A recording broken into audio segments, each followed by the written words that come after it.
Hello, fellow peasants. Today I'll be reviewing 1999's Austin Powers, The Spy Who Shagged Me.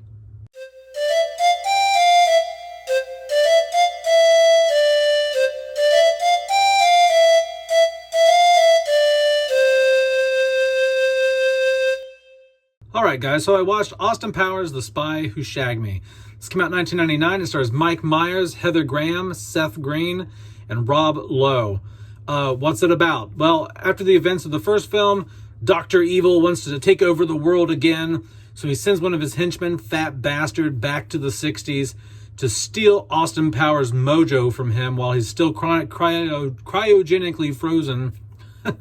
And because he's like, Austin Powers, like basically Dr. Evil feels that Austin Powers' mojo is what gives him the edge. He can never defeat Austin Powers because Austin Powers has the mojo. So Dr. Evil wants to take it. He drinks some of the mojo. And he comes even closer this time to taking over the world. And we find out that Austin Powers' previous girl in the first film was a fembot the whole time. So now he's got a new girlfriend who's an agent called... and so played by Heather Graham, and man, once again, it's a thrill ride. It's a thrill ride. So let's get into what I like, what I don't like about Austin Powers, The Spy Who Shagged Me. What I like about this film is they do such a good job of entertaining you the whole film. There's jokes from nonstop from beginning to end. The film just goes and goes and goes. Like, it doesn't let up. There's no downtime. These are only an hour and 35-minute films. So the pacing is just, and so it's quick. You don't feel like there's moments where nothing's happening or nothing's funny. And that's the way that it is with the first film, the second film, and for the most part, the third film as well. But this film is very much on par with the first film, where it's just go, go, go, go. It's funny nonstop. I do have some negatives in terms of some of the storyline and some of the jokes. But overall, it does a good job of giving you exactly what you got with the first film, but introducing some new jokes, some new concepts, some new references, you know, because what's funny about this is these films came out in the late 90s. So now almost the amount of time that has passed between when these films came out has eclipsed from the time that these films take place to when they travel to the 60s. You know what I mean? Like, the 60s were 30 years away from the events of the 90s, and now we're almost 30 years away from the time that these films take place. So some of the 90s references here are fun to hear and all that, but it's kind of like, oh man, if you weren't around in the 90s, like say you were born in the last even 16, 17 years, you're not going to catch some of the 90s references. You're not going to find it funny, you know? So it is dated a bit in that way.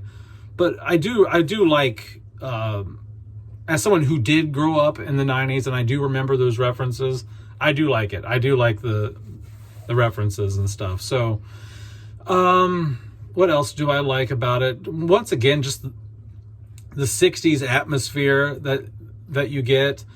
There's a nice little montage of Austin Powers and Heather Graham going through London, England back in the 60s and just shopping and dancing in the street. And there's, you know, they've done a really good job. You could tell that they've had a budget increase with this film. Just everything from the set designs to the outfits and the computer graphics and everything is just updated here. So I really like the look of the film, the sets, everything, the acting, the performances are fantastic. So what do I not like about Austin Powers, The Spy Who Shagged Me? What I don't like about this film is it does borrow a lot from the first film. A lot of the same jokes are retread. You know, like in the first film, Dr. Evil is talking to Scott and he's like, shh, you know, shh. And this one, it's like, zip it, you know? And so stuff like that is like copied again. So it feels like in some ways they take the story and some of the jokes of the first film and just repeat them. They just recycle them, which feels a little bit lazy. But at the same time, it does still feel fresh because they're not just recycling them and they suck. They're recycling similar jokes and story and plot lines, and but it works. But that's kind of my nitpick here is, you know, the references. You have to be of a certain age to get the references, so that these films are not timeless in the sense that, you know, they're all about being hip, not hip, time travel, things like that. So these movies are very much of their time. You know, they were very much of the late 90s, early 2000s. So if you weren't around then, you're probably not going to get a lot of the references in these films. Okay, so that is a negative I find of the films. Not for me personally, because I was old enough to be around then, but I do find that does ruin the timeless nature of these films, and or the timeless.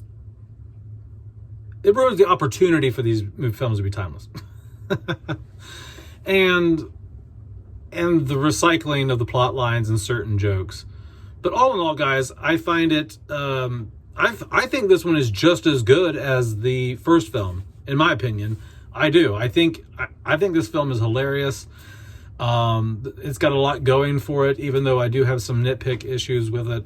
But all in all, guys, I think the first film and the second film are damn near neck and neck. I mean, or pretty much neck and neck. Like I really can't think of like a reason why I would like the first one over the second one. Really? I mean, yeah, I like them equally. I like them equally. All right, guys, that's it. Let me know down in the comments below what you think about Austin Powers, The Spy Who Shagged Me. All right, that's it. Have a good one, peasants. Peace out. Bye-bye.